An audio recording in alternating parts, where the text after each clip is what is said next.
In January 2010, the world watched in horror as the earthquake in Haiti killed 250,000 children, women, and men.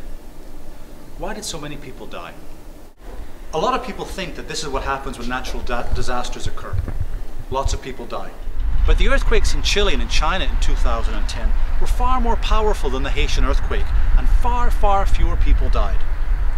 So the death toll in Haiti is not simply the result of a calamity. No. Hundreds of thousands of Haitians died because they are poor.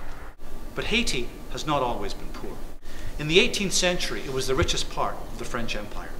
The French owned 500,000 slaves that worked on land that they owned, and this land produced half of the sugar and half of the coffee consumed by the nobility of Europe. The slave population was literally worked to death. But rather than be continually worked to death, the slaves rebelled, and Haiti became the first slave colony in history to win its independence in 1804. But at what price? Independent Haiti had to pay France reparations. Slaves and colonized land were property of the French, and the French demanded to be repaid. And Haiti did repay until 1947.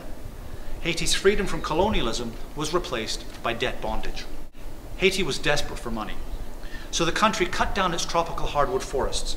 It expanded its sugar plantations. It did this in order to make money quickly. And in so doing, it destroyed the ecology of farming and left the population hungry, unhealthy, and undereducated. But still the outside world interfered, in particular the United States, because American banks were owed money. At one point in the early 20th century, the United States occupied Haiti for more than 2 decades, and only left when the military that it created could prop up a corrupt dictatorship that ruled the country on behalf of a tiny, wealthy elite, an elite that terrorized the population. More than 30,000 people disappeared. Only in 1985 did civil society rebel, ushering in free elections. But when the military launched another coup, the price of American support for the return of the elected government was a set of economic agreements that prevented the state from fulfilling its social justice mandate. This story has continued to plague Haiti for the past 25 years. It is wonderful that the world has responded to the emergency in Haiti with such compassion and urgency. To understand, you have to look into Haiti's history, into its economy, and into its politics, to see how Haiti's poverty has been created.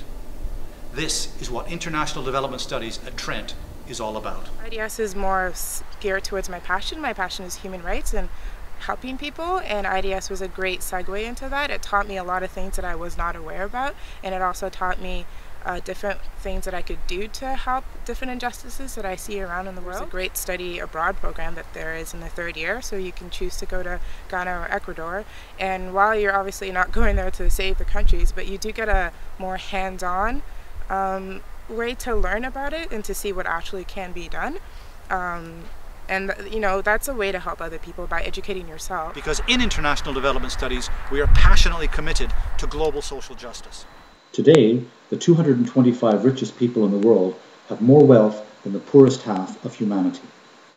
Never before has there been this degree of inequality in our world, a world in which we can coexist alongside the people of Haiti. In International Development Studies, we want to understand the nature of these inequalities, the forces that sustain and perpetuate these inequalities, and the relationship between wealth and poverty, paying particular attention to the world's poorest people. This means using the ideas and frameworks from different places and different fields of study and practically applying them to try and address real-world problems like those of Haiti. But we don't offer any simplistic answers. We prefer to focus on encouraging students to develop their own perspectives and their own interpretation.